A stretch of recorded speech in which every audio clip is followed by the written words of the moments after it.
Oi, gente, tudo bom? Então, agora eu vou gravar o último papo de concurseiro dessa temporada, dessa vez com a Deni, do Direito com a Deni. Olá, Deni, tudo bom? Seja bem-vinda. Olá, tudo bom?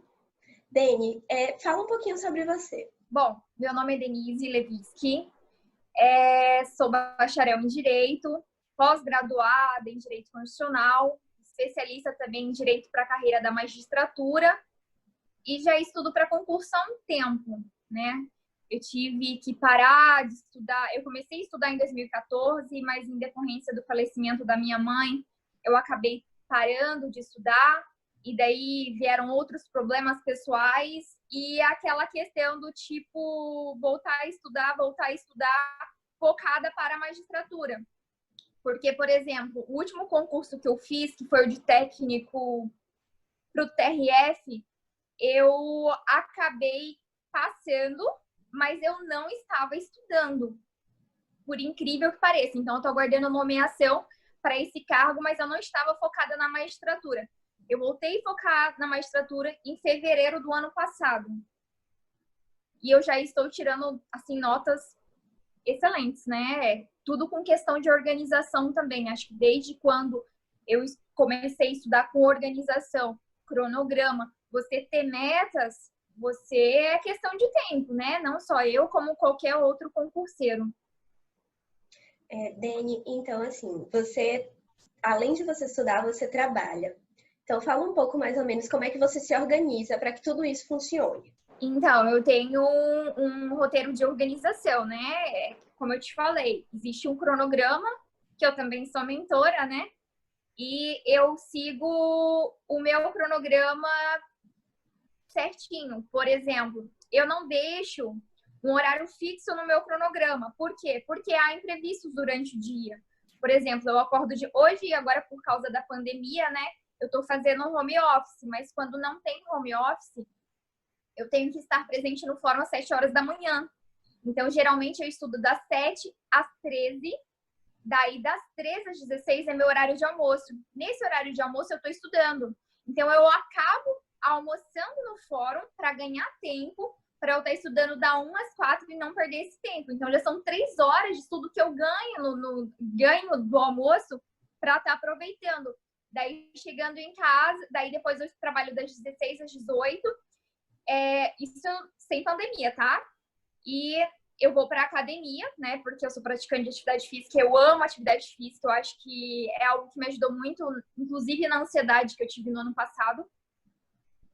E ajuda em vários outros aspectos da minha vida. Então, assim, a atividade física, assim como os estudos, tem sido prioridade na minha vida. Então, geralmente eu chego em casa e já ia para academia das 18 às 19. Então, 20 horas eu já estava estudando e estudava das 20 à meia-noite. Então, era mais ou menos assim o meu... Eu sou muito disciplinada. Mas para eu adquirir essa disciplina, foi com o tempo. Eu não vou te falar que eu sou disciplinada desde sempre. Não, eu não sou disciplinada desde sempre. Eu sempre tive uma vontade muito grande de realizar os meus sonhos. E para que eu realizasse esses sonhos, para que eu me sentisse realizada profissionalmente, eu teria que sair da zona de conforto, que é o quê? Não descansar no horário de almoço. Por quê? Porque se eu estudar, se eu descansar, eu vou demorar mais tempo para eu passar no meu concurso. Então, eu tenho que aproveitar meu horário de almoço para estudar. Já que é o tempo que eu tenho disponível, é o horário de almoço e depois do fórum, então esse horário tem que ser sagrado para estudar. Então, com o passar do tempo, eu comecei a aderir a essa rotina. Daí tinha dia que não dava, tinha dia que dava, até se adaptar, até se concretizar, como se fosse um concreto mesmo, sabe? Eu acredito que hoje a minha rotina está bem consolidada. Tive um pouquinho de adaptação também nessa questão do home office, porque a gente faz horário, né? Agora eu trabalho com metas. Não que eu não trabalhasse lá no fórum, mas hoje em dia eu tenho metas X de processo para minutar no dia. Então, eu terminando essas metas, eu já começo a estudar. Então, às vezes eu acabo conseguindo a minha carga horária ser até menor um pouco por conta da minha agilidade na hora dos processos, na hora de minutar. Então, assim, mas é questão de disciplina, organização. É isso, você é bastante, você é muito disciplinada. Tipo, eu te sigo há bastante tempo e eu fico, nossa, meu Deus do céu, ela faz todo dia a mesma coisa. Ali, certinho. Né? Exatamente.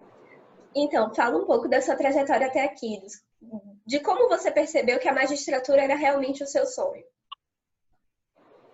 Então, quando eu estava na iminência de completar os 3 anos da prática jurídica, eu pensei assim, não, é magistratura mesmo que eu quero. Mas nesse meio tempo, muitas coisas aconteceram. Eu achei, assim, que magistratura realmente era para mim quando eu decidi estudar, fevereiro de 2014, isso. E eu falei para minha mãe, mãe, eu decidi, eu vou fazer concurso da magistratura, eu vou ser juíza. A minha mãe foi minha principal apoiadora naquela época, né? Ela falou, não, pode ir tranquilamente, que se você precisar de algo, eu vou estar te dando um suporte. E ela tinha orgulho de falar isso para as amigas dela. Olha, minha filha vai ser juíza, minha filha está estudando para ser juíza. Eu acho que todo pai, toda mãe sente muito orgulho do filho que estuda, independente para qual área. Eu acho que isso é muita satisfação para ele. Nossa, pelo fato do filho ser batalhador, sabe? Mas a minha mãe também era muito batalhadora, então eu me inspirei muito nela, sabe? Ela sempre era uma mulher que ela trabalhava, estudava, fazia pós, fazia um monte de coisa. Então eu sou um pouco parecida com ela. E nesse ano de 2014, em fevereiro, eu comecei a fazer prova. Eu fiz uma prova da magistratura, minha primeira prova foi no Mato Grosso. Nossa, eu não sabia nada, porque eu já era assessora, mas eu não estudava. Então, eu falei assim, vou fazer essa prova para ver qual que é o meu nível atual de conhecimento jurídico. Se for muito ruim, isso não é para mim. Mas se eu acertar uns 50% da prova, eu acho que eu nasci para ser juíza. Olha só, começou mais ou menos assim. Naquela prova eu fiz 50 pontos, 51 pontos, por aí, mais ou menos. Então, foi mais ou menos aí que eu tive o norte. Daí eu comecei a me organizar. Não dava para estudar só o que eu gostava. Daí, na verdade, isso é tudo aprendizado. A mentoria que eu trabalho hoje é tudo uma questão de aprendizado. Porque quando você estuda para concurso, você fala assim, hoje eu sou concurseira. Beleza. Mas daí sai um edital da PM, você faz. Sai um edital da prefeitura, você faz. Sai um edital de não sei o que, você faz. E antes de eu começar a estudar realmente para magistratura, que eu falei assim, não quero magistratura, eu era esse tipo de concurseira. Eu confesso. Eu acho que quem é que nunca foi que atira a primeira pedra. E eu começava a fazer vários concursos mas sem estudar. E só estudava, às vezes, no período de 2 meses. Gente, nunca ninguém vai passar estudando assim. É mito você falar assim, fulano estudou 2 meses para aquele concurso. Não, fulano estudava para outras coisas e com a bagagem que ele tinha, ele conseguiu passar para esse concurso. Então, assim, o que acontece? Naquele ano, com 7 meses de estudo, eu fiz 71 pontos. Olha só, de 50 para 71 pontos em 7 meses de estudos para magistratura. Foi TJ de São Paulo, que eu falei assim, caramba, realmente eu tô no caminho. Mas assim, eu tava muito convicta. E cada vez que eu sentia a minha evolução, como eu sempre falo lá no meu Instagram, que você fazer questões é o termômetro da sua evolução. Então, toda vez que eu fazia as questões em casa, que depois eu ia para a prova e eu melhorava naquela determinada matéria, ou eu começava a melhorar na questão das provas mesmo, a nota ia subindo, porque às vezes a nota fica ali, ó, você fica no 50, 50, meu Deus, isso nunca vai subir. Daí, de repente, você tira um 59, daí nota prova você tira 60 e pouco, daqui a pouco 71 você tá passando. Então, foi mais ou menos por aí. Daí, acabou que naquele ano foi bem desastroso para mim, foi o pior ano da minha vida, né, que a minha mãe acabou descobrindo que estava com um câncer. No mês de setembro, foi no mês da prova, ainda fui em São Paulo. Na verdade, eu estava no hospital com ela. No hospital ainda não estava. Eu fui no hospital com ela, mas ela falou assim, filha, não, eu falei, mãe, eu não vou para fazer essa prova lá em São Paulo. Daí ela falou, não, pode ir, tudo bem, mas ela já estava ruim. A gente não sabia que era câncer, mas ninguém descobria também o que era. Eu falei, não, eu vou para a prova, mãe, mas assim que eu voltar, eu fico com a senhora. Até então, eu não sabia que era um câncer, né? Ninguém sabia, era leucemia, a espécie de câncer dela. E eu acabei indo para a prova com aquele psicológico, tipo, gente, porque assim, estudar não é só estudar. Não é só estudar. É família, é problema pessoal, é problema financeiro, é brigas de família, é muita coisa envolvida, é trabalho. Então, assim, causa desconhecida, ela acabou falecendo e a minha vida virou de cabeça para baixo. literalmente, assim, durante 3 anos, assim. Literalmente. Literalmente. Imagina, Mas, realmente assim, perder um pai, perder uma mãe é algo que deixa qualquer um, né? Realmente. né? Então, assim, você que tem essa longa trajetória, apesar de ter parado um tempo de estudar, tá voltando agora, mas ainda assim você tem uma longa trajetória estudando, então você, como foi que você percebeu os erros que você cometeu lá no início, de quando você começou a estudar, que você corrigiu agora, quando você retomou os estudos? Por exemplo, focar, né? Focar em um edital só. Porque o que acontece? Nesse meio tempo, até eu voltar para estudar para magistratura novamente, eu digo fevereiro para cá, porque eu só estou fazendo concurso na magistratura.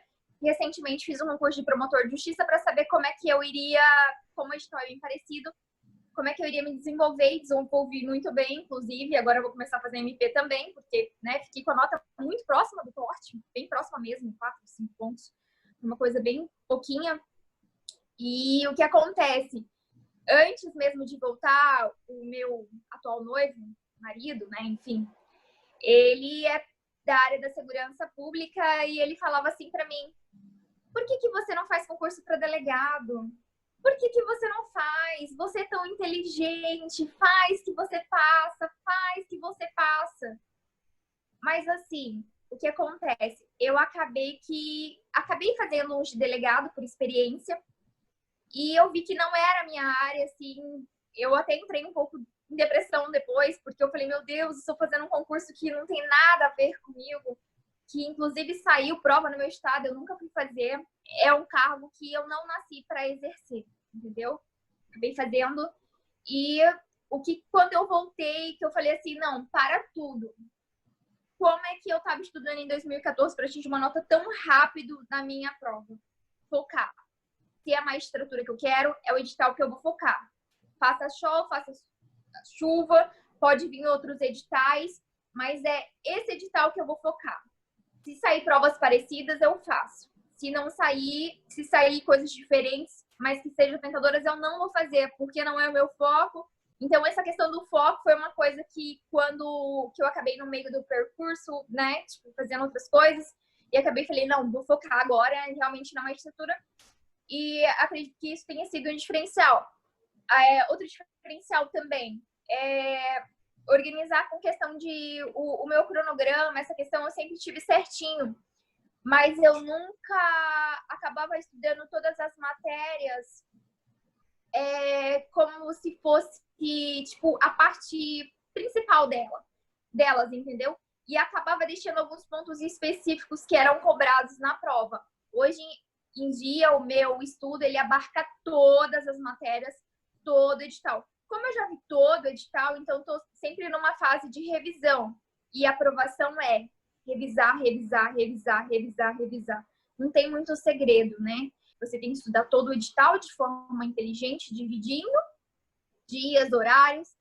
E também você tem que reconhecer a sua limitação. Por quê? Ano passado, eu comecei a fazer a escola da magistratura, que é a especialização da carreira da magistratura que eu tenho. E eu acabei pensando, bom, minha carga horária são 8 horas de trabalho e eu preciso estudar para concurso, porque eu acabei me inscrevendo também no curso do CPIURES para magistratura. E aquela carga horária que eu disse que eu tinha eram 6 horas de estudo e mais a escola da magistratura, que eram todos os dias à noite. De segunda a sexta, aula às vezes aos sábados, e as aulas eram das 7 horas da noite às 22 horas. E a escola da magistratura, para quem sonha em ser magistrado, é muito tentador você não fazer. Eu acabei participando do processo seletivo, por incentivo mesmo dos colegas de trabalho, e eu acabei passando em primeiro lugar no processo seletivo. Com isso, eu ganhei bolsa de estudo, porque o curso ele custaria R$ 4.800, algo assim, e eu acabei ganhando uma bolsa de estudo. E eu falei, não, eu ganhei uma bolsa de estudos. Escola da Magistratura prepara para quem quer ser magistrado. Eu vou me virar nos 30. Eu vou começar a acordar às 5 horas da manhã, todos os dias, estudar das 5 às 7, perto das 7. Vou estudar no meu horário de almoço, vou ir para a escola da Marcia, vou tirar a atividade física, olha só, vou tirar a atividade física da minha vida e vou, depois que eu voltar 10 horas da noite, eu janto e estudo mais 1 hora para concurso. Tá. Daí eu calculava 2 horas de manhã, mais 3 do almoço. Olha, vou conseguir manter minha carga horária. Tá ótimo. No terceiro mês, começou a me dar sintomas da ansiedade e eu não sabia o que era. Até eu descobrir que eu estava com sintomas da ansiedade, eu passei por uns 5 médicos. Porque meu corpo começou a dar sinais. Tipo, eu comecei a dar palpitação, eu comecei a ter pensamentos, muitos pensamentos ao mesmo tempo, aquilo começou a me deixar aflita. E eu falava, gente, isso não tá normal comigo, o que será que é isso? E eu achando que era alguma doença grave, e daí eu tenho um trauma na vida por causa da minha mãe, que eu contei a história, que não descobri que tava com doença. Eu falei, gente, eu vou morrer.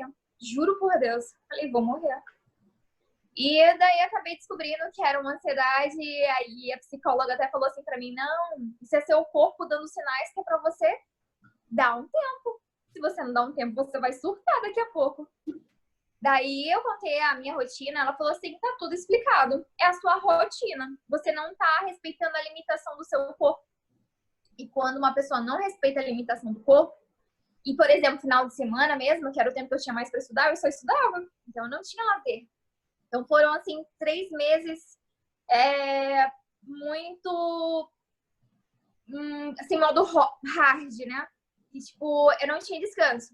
Daí foi no que eu falei, não, para tudo, o ritmo, dou uma pausa, mas assim, eu não parei de estudar, logicamente, mas o meu ritmo eu diminuí muito.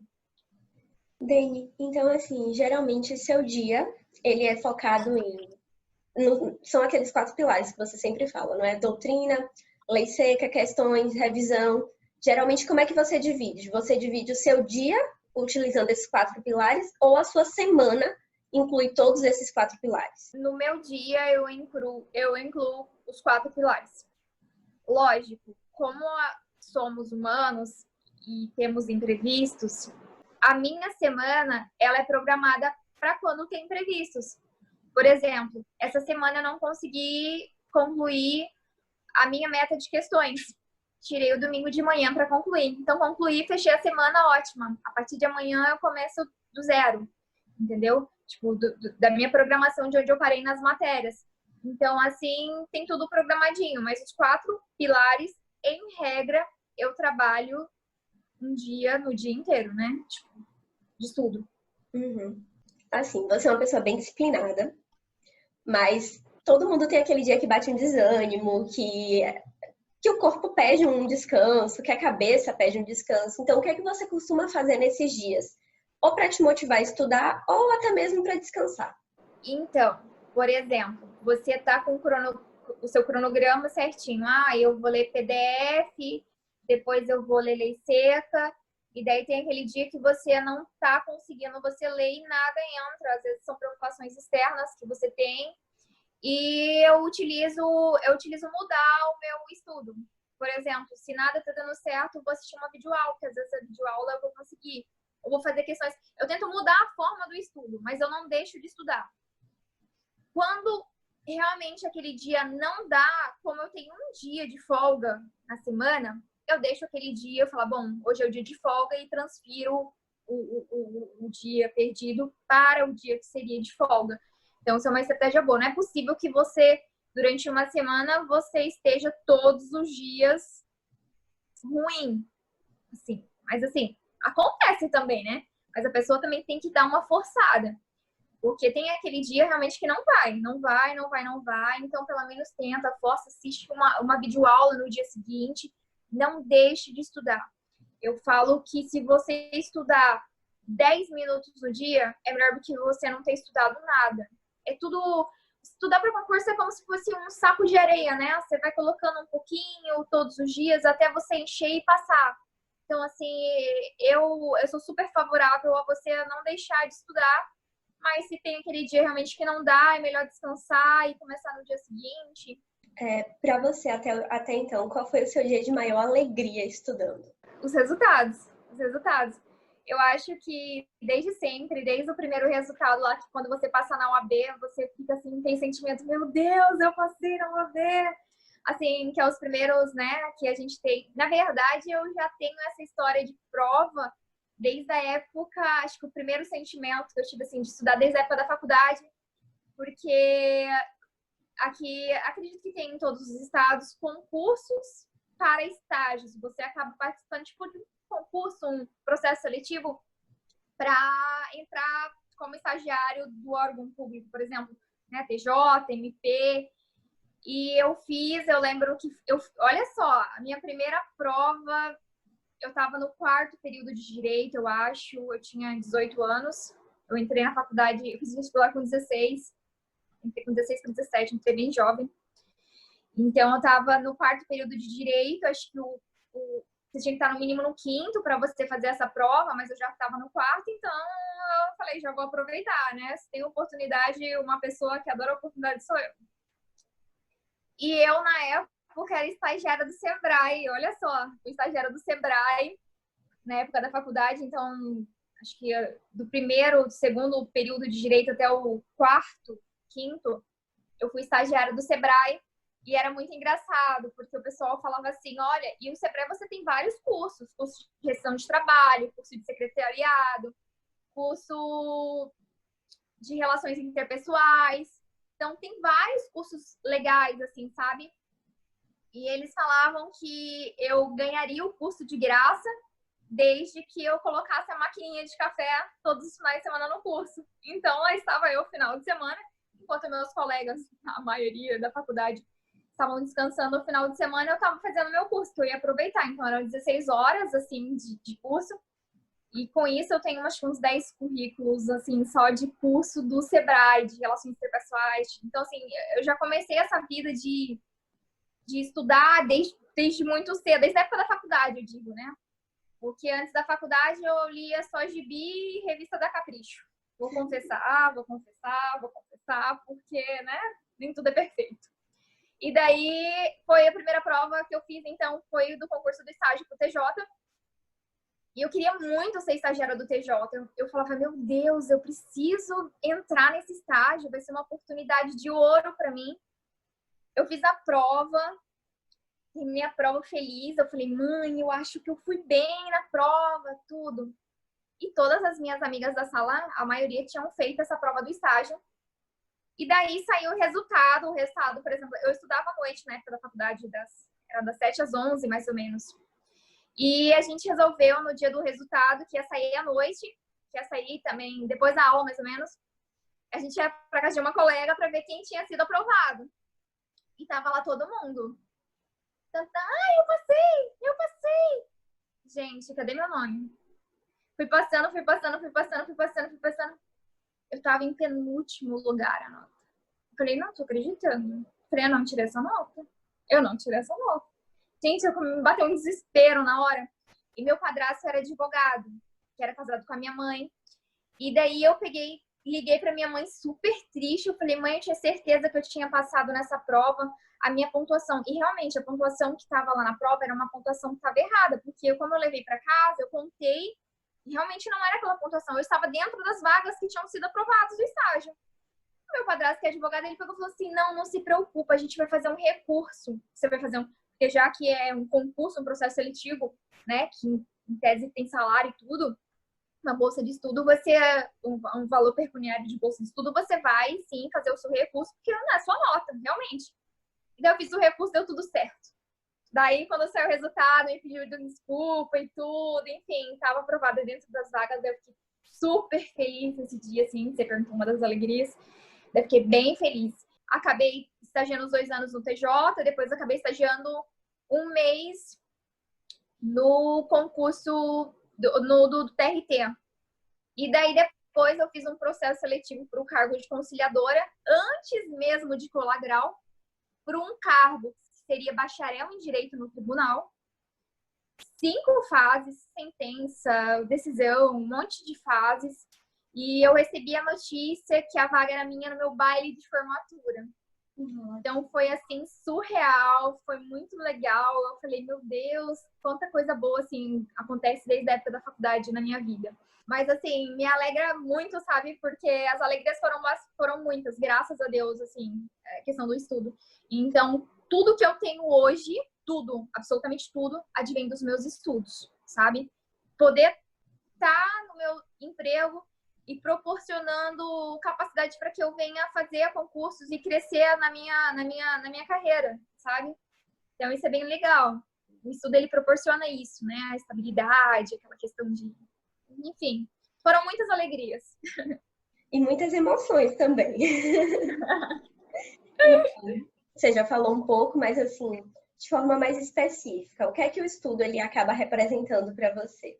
O estudo, eu não tenho nem como explicar. É minha vida, né? Minha vida. Acho que eu vou ser uma eterna estudante. Independentemente do cargo que eu esteja, quando você decide fazer o curso de direito, você tem que estar disposto a, né, estudar a vida inteira e de forma especial. E acho que quando você estuda com prazer, acaba se tornando, por exemplo, eu me sinto mal no dia que eu não estudo. Me sinto muito mal. Então você acaba gostando, você acaba amar o processo, esse processo, né, de estudar. Então isso, enfim. Por que é que você continua estudando? Assim, não só porque você quer alcançar o cargo de magistratura, mas assim, o que é que você acha que vai mudar na sua vida quando você alcançar esse cargo? Realização profissional. Eu falo assim, cara, se a magistratura pagasse menos do que eu ganho hoje, acho que eu ia continuar querendo, porque sabe quando você ama o que você faz? Eu amo pegar um processo super cabuloso, super complexo, com as partes querendo se matar e resolver. Resolver da melhor forma possível, da forma mais justa possível.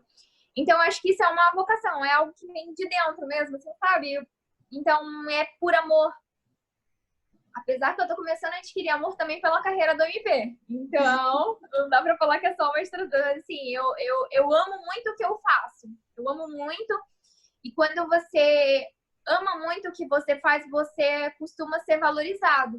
Por exemplo, eu tenho algumas portarias de elogio publicadas no Diário da Justiça. Não é todo servidor que tem isso na ficha funcional. A paixão que surgiu na minha vida foi quando eu comecei a lecionar para concurso público, né? Um cursinho preparatório. Eu falei, caramba, eu nasci para isso. Então, independentemente, lecionar realmente é algo que também acredito que seja vocação. Então, Dani, deixa uma mensagem para as pessoas que estão aqui ouvindo, que estão conhecendo um pouco dessa história, que é uma história realmente que inspira bastante. Você, além de ter muita disciplina, você mostra que tem muita força de vontade de chegar lá. Então, deixa uma mensagem para as pessoas. Bom, pessoal, quem está começando agora essa vida de concurso, não vou falar para você que é uma vida fácil, porque não é mesmo. Se você está estudando de forma desorganizada, tente organizar os seus estudos. Tente focar em apenas um edital. Apenas um edital. Olha, a minha ideia é eu vou ser isso. Então, foque nisso até passar. Não invente de fazer outras provas, porque você vai acabar perdendo seu tempo, você vai acabar se frustrando. E esse sentimento de frustração é muito ruim. E o tempo nosso é precioso na Terra, né? Então, a gente tem que tentar fazer tudo da melhor forma possível para conseguir almejar o tão sonhado cargo o mais rápido possível também. Então, seria isso. E perseverança e resiliência. Eu sempre falo muito da resiliência, que você tem que ter muito. E não se preocupe, porque antes de dar certo, vai dar muito errado. Vai dar muito errado. E é muito comum. Mas tem um ano que eu estudo e não consigo ser aprovado. É assim mesmo. Quanto menos você espera, você vai ser aprovado. Eu falo isso por mim, eu falo isso pelos meus colegas, eu falo isso pelas pessoas, meus amigos que já passaram. Todo mundo foi a mesma coisa. Mas eu não estou conseguindo absorver o conteúdo. Ah, você tá assim, você tá tendo uma falsa impressão que você não está. Você termine de ler seu conteúdo e passe para o próximo. Não fique voltando naquele conteúdo achando que você não entendeu. Então, é isso que eu digo. Vai dar muito errado e uma hora vai dar certo. E seria basicamente isso. E eu quero agradecer você pela entrevista. Adorei participar desse quadro maravilhoso. Eu acho que tem tudo para dar certo. E eu sinto que você também se sente realizada, assim como eu, agora a nossa vida moderna, né? Questão de internet, essas coisas, poder agregar aos nossos estudos. Eu acredito que isso tem sido agregar de forma favorável. É tão gratificante quando alguém fala assim, nossa, eu tô fazendo aquilo e tá dando certo. Nossa, você me ajudou de tal forma. Nossa, eu não pensei naquilo. É tão gratificante que isso não tem valor pra gente. Porque seria muito bacana se alguém tivesse feito isso pela gente também, né? Eu tivesse tido a oportunidade na época, por exemplo, de ter um canal no YouTube para ver a rotina das pessoas, essas coisas. Então, o nosso mundo atual, ele tem dado essa oportunidade para que a gente tenha mais informação e use essa informação de forma favorável para a gente. Bom, é isso. Ai, Dani, eu queria te agradecer. Obrigada por aceitar o convite. Fiquei muito feliz de conversar com vocês, de você dividir sua história com a gente. Muito obrigada. Ah, que isso. Eu que agradeço, sua linda. Eu que agradeço. E que você tenha um sucesso. Quer dizer, você já é um sucesso, né? Obrigada, Dani. Beijo.